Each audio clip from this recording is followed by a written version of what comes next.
ஒரு பெரிய கோயில் யானை ஒன்று இருந்துச்சான்.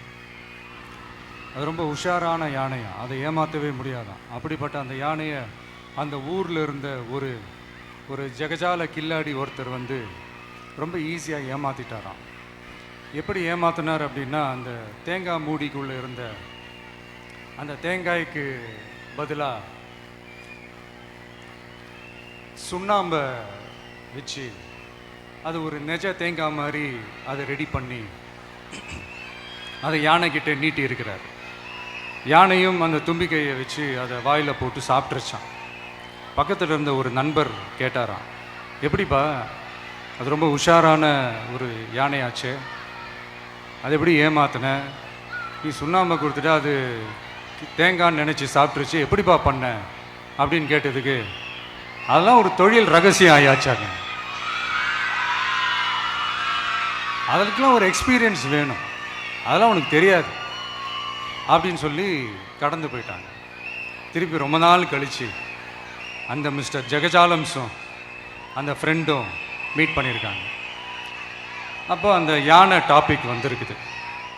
அப்போ அந்த ஃப்ரெண்டு கேட்டாராம், பாவம் அந்த யானை உஷாரான யானை தான், எப்படி ஏமாந்துச்சுன்னு தெரியல, எனக்கு என்னமோ அது வந்து அன்னைக்கு ஒரே ஒரு தடவை தெரியாமல் ஏமாந்துருக்குமோ அப்படின்னு நான் நினைக்கிறேன் அப்படின்னு அந்த ஃப்ரெண்டு சொன்னான். உடனே, ஓஹோ, அப்போ உனக்கு என்னோட டேலண்ட் மேலே உனக்கு நம்பிக்கை இல்லை அப்படியா, சரி இப்போ பார்க்கலாமா, செகண்ட் டேர்ம் என்ன பண்ணுறோம் பார்க்குறியா அப்படின்னு சொல்லிட்டு திருப்பி அந்த யானைக்கிட்ட போய் ஒரு வாழைப்பழம், அந்த உள்ளே இருக்கிற அந்த பழத்தை எடுத்து வெளியில் போட்டுட்டு உள்ளே ஒரு பஞ்சை வச்சு திருப்பி அதே மாதிரி ஒரு நெஜ வாழைப்பழம் மாதிரி அதை ரெடி பண்ணி தெனாவட்டா அந்த யானைக்கிட்ட நீட்டியிருக்கார்.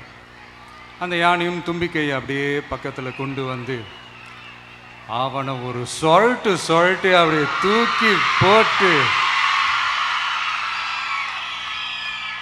அதுக்கப்புறம் என்ன நடந்திருக்குன்னு உங்களுக்கே தெரியும். அந்த அடிபட்டு கிடந்த அந்த மிஸ்டர் ஜெகஜாலம்ஸ் கிட்ட அந்த ஃப்ரெண்டு வந்து காதலை சொன்னானா, யானைக்கு கொஞ்சம் மெமரி பவர் ஜாஸ்தி நினைக்கிறேன் அப்படின்ட்டு. ஸோ இந்த கதையில் அந்த யானை யாருன்னு கேட்டிங்கன்னா நம்ம வாக்காளர்கள். அந்த மிஸ்டர் ஜெகஜாலம்ஸ் யாருன்னு கேட்டிங்கன்னா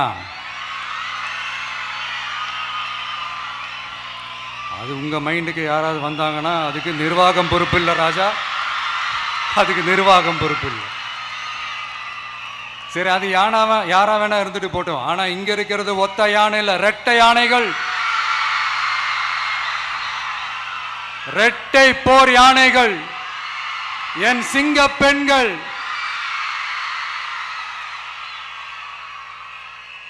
உங்களெல்லாம் யாரும் எதையும் சொல்லி ஏமாற்ற முடியாது.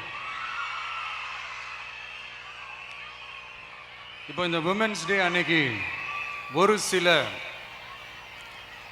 உண்மையா முக்கியமான சில வாக்குறுதிகளை படிப்போமா?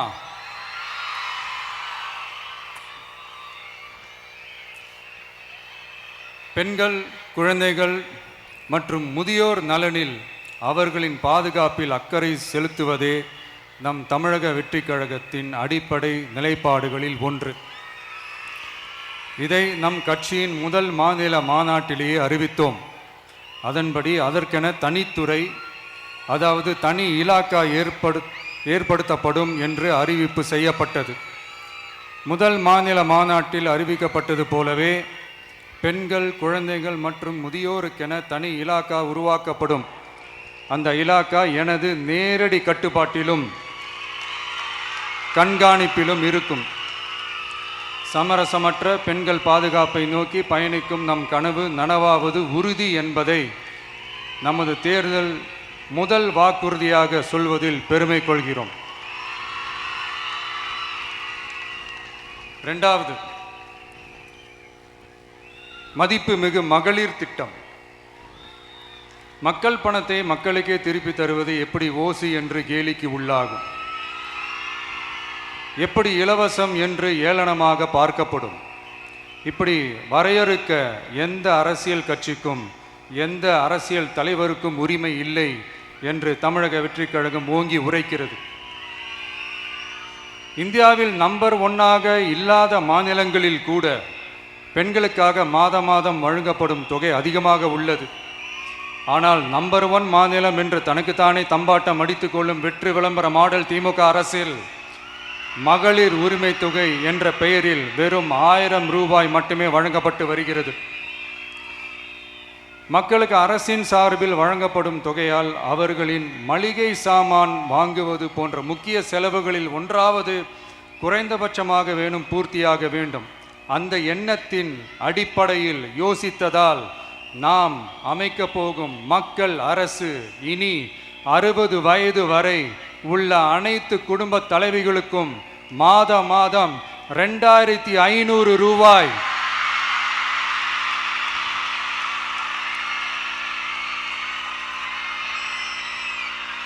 வழங்கப்படும் என்பதை பெருமகிழ்வுடன் அறிவிக்கிறோம். இதில் மாநில மற்றும் ஒன்றிய அரசு ஊழியர்களாக இருப்பவர்களின் குடும்பங்களுக்கு மட்டும் விதிவிலக்கு. இப்படி செய்வதால் கூடுதலான குடும்பங்கள் பயனடையும் வாய்ப்பு அதிகரிக்கும் என்பதை நம் தாய்மார்கள் அனைவரும் மகிழ்வுடன் ஏற்றுக்கொள்வர் என்பது நமக்கு தெரியும். அடுத்து அன்னபூரணி சூப்பர் 6 திட்டம். நம் வீட்டு பெண்களுக்கு பெரும் சுமையா மாறி நிற்பது சமையல் கேஸ் விலையும் ஒன்று. தேர்தல் நெருங்கும் போது மட்டும் கேஸ் விலை குறைக்கப்படும். தேர்தல் முடிந்ததும் மீண்டும் கேஸ் விலை உயர்த்தப்படும். அந்த விலை உயர்வு நம் காதுகளில் புகை வரும் அளவிற்கும் கண்களில் கண்ணீர் வரும் அளவிற்கும் இருக்கும். தமிழகம் முழுவதும் இருக்கும் பெண்களின் மனதை அறிந்து நம் எண்ணத்தில் தோன்றியதுதான் இந்த அன்னபூரணி சூப்பர் 6 திட்டம். இத்திட்டத்தின்படி ஒவ்வொரு குடும்பத்திற்கும் வருடத்திற்கு 6 கேஸ் சிலிண்டர்கள்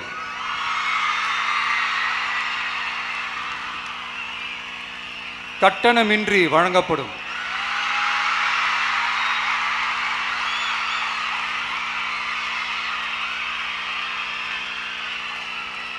நம்மை சீராட்டி வளர்த்த நம் தாய்மார்கள் வயிற்றில் பால் வார்க்கும் திட்டமாக இதை அறிவிப்பதில் தமிழக வெற்றிக் கழகம் தலை நிமிர்ந்து பெருமை கொள்கிறது.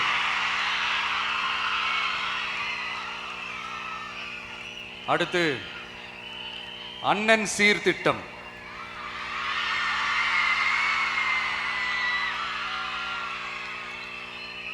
ஒவ்வொரு குடும்பத்திற்கும் மிகப்பெரிய மகிழ்வை தருவது அந்த குடும்பத்தில் நடக்கும் திருமண கொண்டாட்டம் தான். அதை எந்த வருத்தமும் இன்றி முழு மன நிறைவுடன் கொண்டாட வேண்டும். அதற்காகவே நம் தங்கைகளின் திருமணத்திற்காக 8 கிராம் அதாவது 1 பவுன் தங்கமும்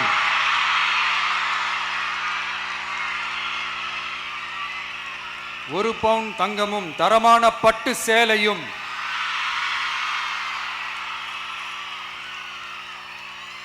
தாய் வீட்டில் இருந்து அண்ணன் சீராக அளிக்கப்படும்.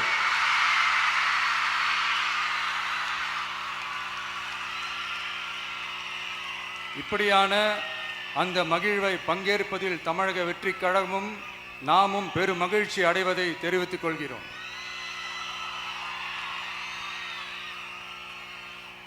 அடுத்து காமராஜர் கல்வி உறுதி திட்டம். கல்வி கண் திறந்த கர்ம வீரர் பெருந்தலைவர் காமராஜர் அவரை கொள்கை தலைவர்களில் ஒருவராக ஏற்ற ஒரு இயக்கம்தான் நம்ம தமிழக வெற்றிக் கழகம். நமது கல்வி சார்ந்த கனவுகளில் ஒன்றாக கல்வி இடைநிற்றல் என்பதை இருக்கக்கூடாது என்பதை உறுதி செய்ய வேண்டும். அதற்காகவே உருவாக்கப்பட்டுள்ள திட்டம்தான் காமராஜர் கல்வி உறுதி திட்டம். இடைநிற்றலுக்கான காரணங்களில் ஒன்றாக பொருளாதார குறைபாடும் இருக்கிறது. இதை உணர்ந்ததால் தான் 1ஆம் வகுப்பு முதல் 12ஆம் வகுப்பு வரை எந்த குழந்தையும் கல்வி இடைநிற்றலுக்கு ஆளாகவே கூடாது என்று எண்ணுகிறோம். அந்த எண்ணத்தின்படி நம் விருப்பத்தை நிறைவேற்ற இடைநிற்றலே இல்லாமல் செய்வதற்காக ஒவ்வொரு தாய்க்கும் அல்லது பாதுகாவலருக்கும் ஆண்டுதோறும் 15,000 ரூபாய் பொருளாதார உதவி 15,000 ரூபாய் பொருளாதார உதவி தொகையாக வழங்கப்படும்.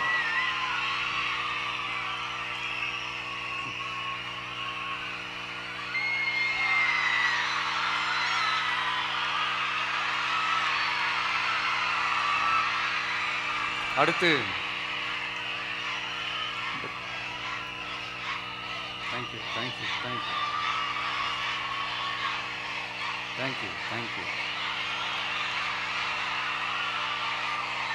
அடுத்து வெற்றி பயணம் திட்டம். கட்டணமில்லா பேருந்து பயணம் என்று அறிவித்துவிட்டு அது பிங்க் பஸ்ஸில் மட்டும்தான் என்று கட்டுப்பாடு விதித்ததால் பள்ளி கல்லூரி செல்லும் மாணவிகள் முதல் வேலைக்கு செல்லும் பெண்கள் உட்பட குறிப்பிட்ட அந்த ஒரு பேருந்துக்காக காத்திருக்கும் அவல நிலை உள்ளது. எனவே அந்த நிலை மாற வேண்டும். மேலும் குடும்பங்களில் ஏற்படும் சூழலால் அவசர மற்றும் அத்தியாவசிய பயணங்களை மேற்கொள்ள வேண்டிய நிலையும் ஒவ்வொரு பெண்ணுக்கும் ஏற்படும். அது மாதிரியான நேரங்களில் கையில் காசில்லை என்றால் அந்த பயணத்தை கவலையுடன் தவிர்க்க வேண்டிய நிலையும் ஏற்படும். இது போன்ற தர்ம சங்கடமான நிலையை தவிர்ப்பதற்காக அரசு போக்குவரத்தின் அனைத்து பேருந்துகளிலும் பெண்கள் பயணிக்கும் வகையில் உத்தரவிடப்படும்.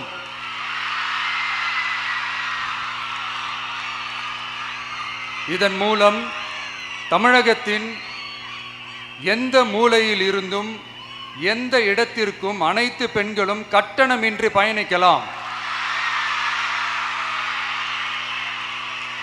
மேலும் பேருந்துக்காக காத்து கிடக்க வேண்டிய அவசியமும் ஏற்படாது.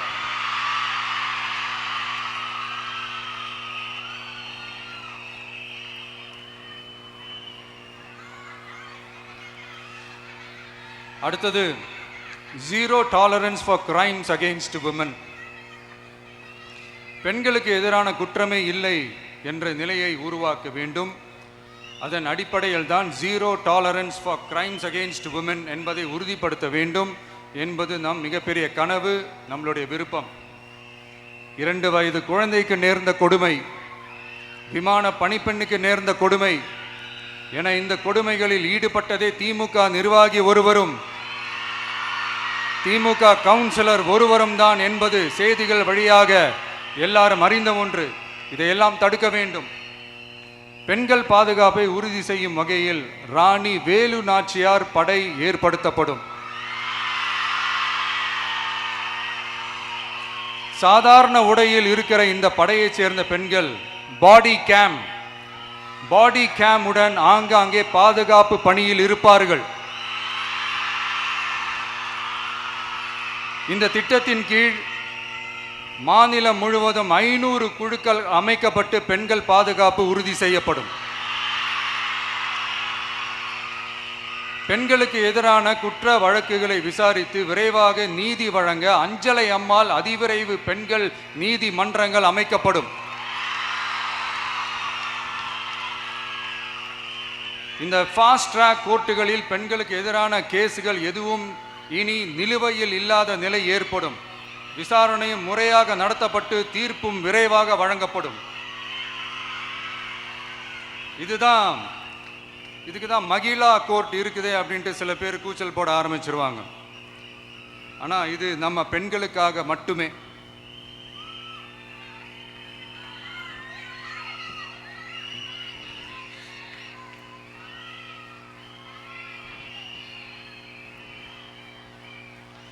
பொது போக்குவரத்து வாகனங்களில் பயணம் செய்யும் பெண்கள் பாதுகாப்பிற்காக ஸ்மார்ட் பேனிக் பட்டன்ஸ் அறிமுகப்படுத்தப்படும்.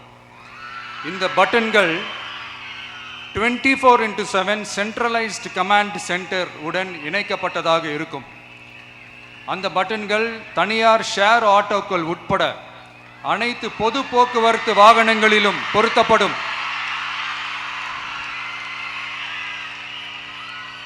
இந்த பட்டன்கள் வழியாக 5 நிமிடத்தில் பதிலும் பாதுகாப்பும் உறுதி செய்யப்படும். சிசிடிவி கேமராக்களும் விளக்குகளும் வெளிச்சமும் இல்லாத இடங்களே இல்லை என்ற வகையில் 0 டார்க் ஸ்பாட்ஸ் உருவாக்கப்படும். பெண்கள் பாதுகாப்பை 24/7 கண்காணிப்பு செய்ய முடியுமா என்ற கேள்விக்கான பதிலாக state of the art command centers அமைத்து சிசிடிவி நெட்வொர்க்குகளை கண்காணிக்கவும், அவசர நிலைகளை அந்த நேரத்திலேயே கண்காணிக்கவும், அதற்கான விரைவான பதிலை உறுதி செய்யவும் அதிநவீன கட்டளை மையங்களை அமைத்து பெண்கள் பாதுகாப்பு உறுதி செய்யப்படும்.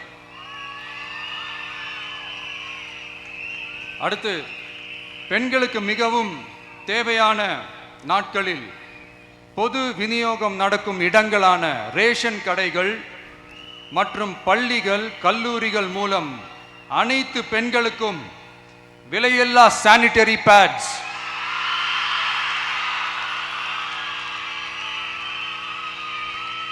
வழங்குவது உறுதி செய்யப்படும். இது ஏன் சொல்றேன்னா, இது இப்போது ஒழுங்கா நடக்கிறது இல்லை. அதனாலதான் அதை அழுத்தி சொல்றேன். இப்ப முழுமையாக செயல்படுத்தவில்லை என்பது நமக்கு நல்லாவே தெரியும்.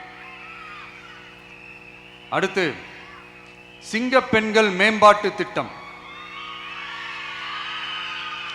நிலுவையில் உள்ள கடன்களை திருப்பி செலுத்துவதன் மூலமும், பெண்கள் நடத்தும் சுய உதவி குழுக்களுக்கு 5 லட்சம் வரை வட்டியில்லா நிதியை வழங்குவதன் மூலமும்,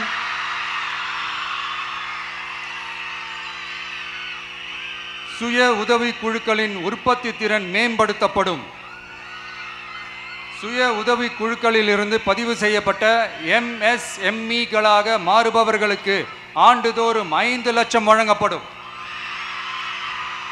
அதாவது 100% மானியமாகவே வழங்கப்படும். அடுத்து, தாய்மாமன் தங்க மோதிரம் திட்டம்.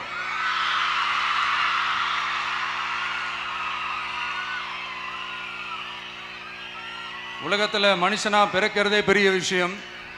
அதுலேயும் நம்ம தாய்நாடான தமிழ்நாட்டில் பிறக்கிறது மிகப்பெரிய வரம். அப்படி நம்ம தமிழ்நாட்டில் பிறக்கிற குழந்தைகளை வரவேற்கும் திட்டம் தான் தாய் மாமன் தங்க மோதிரம் திட்டம். தமிழ்நாட்டில் பிறக்கும் ஒவ்வொரு குழந்தைக்கும் அரசாங்கத்தின் ஆசீர்வாதமாக ஒரு தங்க மோதிரம் வழங்கப்படும். கூடவே ஒரு பேபி வெல்கம் கிட்டும் வழங்கப்படும். ஊட்டச்சத்து பொருட்கள், பேபி ட்ரெஸ்ஸஸ், தரமான baby soaps, baby oil, baby powder, baby கொசு வலைகள், பொம்மைகள், நாப்கின்ஸ் அண்ட் டயப்பர்ஸ் இவையெல்லாம் அந்த பேபி வெல்கம் கிட்டில் இருக்கும்.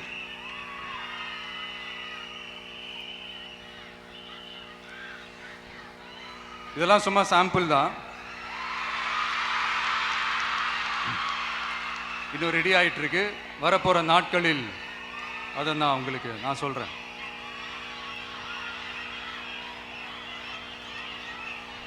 சரிப்பா, தேங்க்யூ.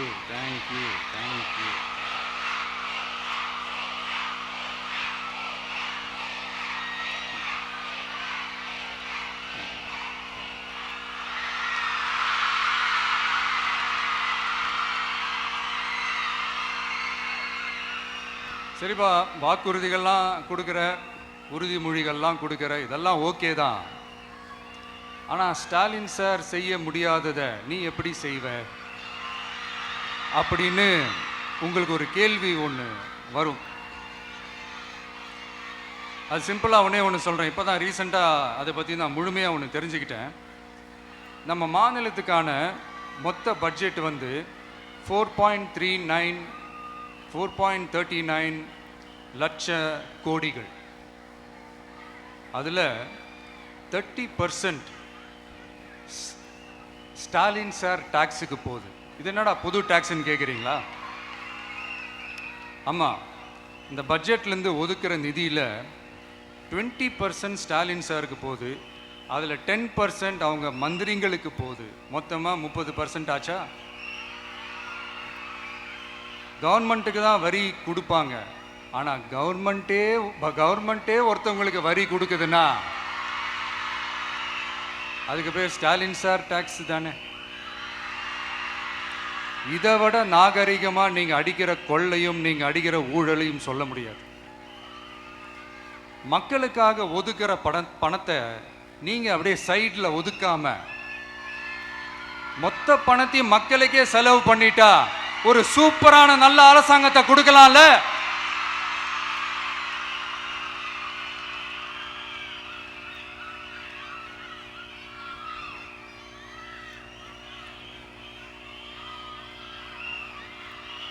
இதெல்லாம் சைட்ல ஒதுக்காம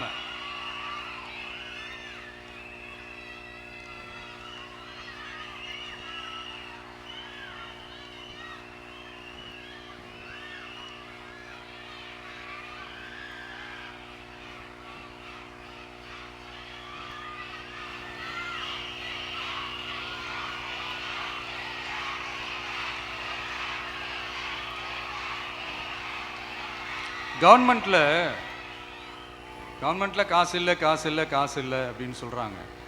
ஆனா விடிய காத்தால எல்லார் அக்கௌண்ட்லயும் 5000 ரூபாய் போட்டுறீங்களா? அது எப்படி?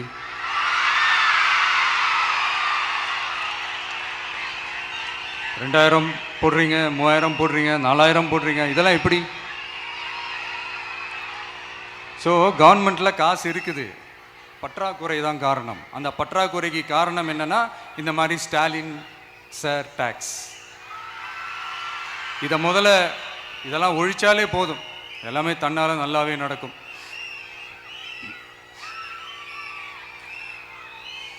அப்புறம் ரீசண்டாக இருக்கிற நிறைய பிரச்சனைகளில் சில பிரச்சனைகள்லாம் ஓடிட்டு இருக்கு இல்லையா, அதெல்லாம் நீங்கள் அதுக்கு போராடி ஹர்ட் ஆகிறதெல்லாம் நான் பார்க்குறேன். அதை பார்த்து எனக்கு ஹர்ட் ஆகுது.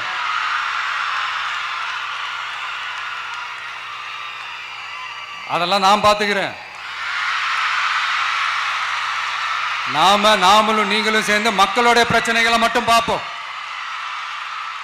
சரிங்களா? அவ்வளோலாம் ஹர்ட் ஆகுதுங்க, அதெல்லாம் வருத்தலாம் கிடையாது.